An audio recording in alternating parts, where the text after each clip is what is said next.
Revue de presse internationale. On commence par cette photo qui a fait le tour du monde, celle d'un enfant syrien prise mercredi. Eh bien, c'est un enfant qui a été retrouvé dans les bombardements.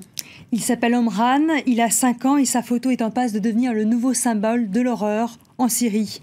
Le quotidien britannique The Guardian revient sur les circonstances de cette photo. Cet enfant était chez lui avec sa famille à Alep, dans la zone tenue par les rebelles. Cette zone est actuellement pilonnée par les forces de Bachar al-Assad et leurs alliés russes, et beaucoup de civils meurent sous les bombes. Mais le journaliste qui filmait le sauvetage de l'enfant raconte qu'il a été saisi par l'expression de l'enfant. Une expression de surprise à la vue du sang et de la poussière sur ses mains puis sur son visage. Pas de cris ni de larmes, mais un regard choqué et choquant. Le site de The Independent résume la situation des enfants syriens en comparant deux images très fortes. La première, c'est celle d'Omran. Ça, c'est le sort des enfants syriens qui restent à Alep. La deuxième, je ne sais pas si vous vous souvenez de cette photo très choquante, c'est celle d'Eylan, le petit enfant qu'on avait retrouvé échoué sur une plage en Turquie. C'était il y a tout juste un an. Florence, la vidéo montre aussi les sauveteurs qui risquent leur vie tous les jours en Syrie et dans certains pays. Leur mission devient de plus en plus difficile. L'ONU célèbre aujourd'hui la journée mondiale de l'aide humanitaire et cette année, les travailleurs humanitaires en particulier sont à l'honneur. La Croix consacre sa une et une double page à ces médecins et ces activistes qui sont eux aussi visés dans les conflits, même si officiellement, évidemment, le droit international les protège. Dans le nord du Yémen, Médecins sans frontières a décidé de suspendre ses activités, tant la situation est imprévisible et dangereuse pour le personnel hospitalier. Dans le cas syrien, la question de l'intentionnalité ne se pose même plus. Médecins du Monde raconte que le régime ciblait précisément son personnel. Il raconte que ceux qui soignaient des rebelles étaient arrêtés et torturés.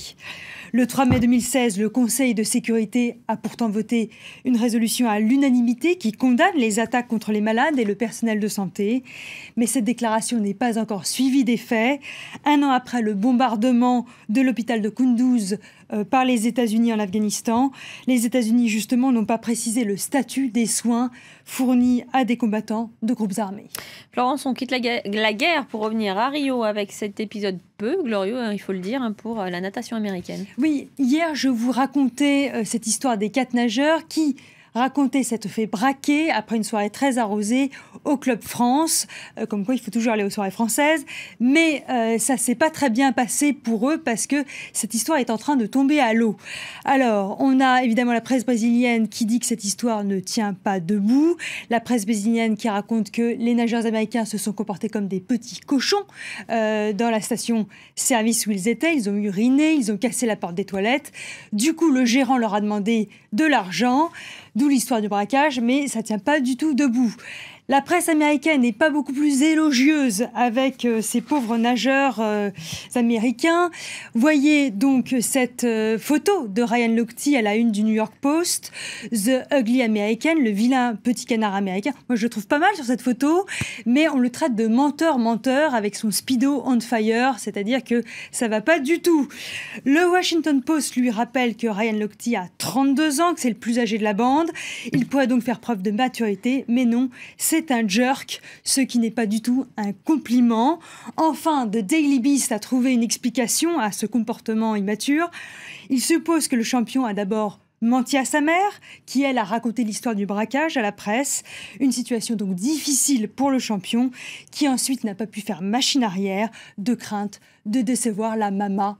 Et ça, c'est pas possible pour... Faut jamais raconter d'histoire à sa maman. Voilà. Allez, on termine avec un peu de culture, avec la découverte de la tombe de Soliman le Magnifique en Hongrie. Oui, le tombeau du plus grand guerrier ottoman qui est mort en 1566 a enfin été localisé par une équipe de chercheurs hongrois dans le sud du pays, et ce à 30 km de la frontière avec la Croatie.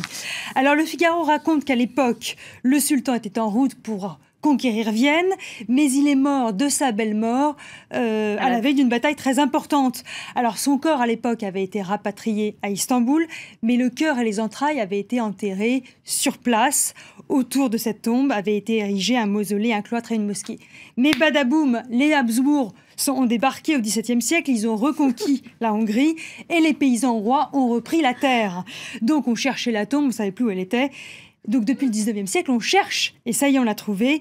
Le maire de la ville se frotte les mains, il espère faire venir les riches turcs en pèlerinage dans sa commune.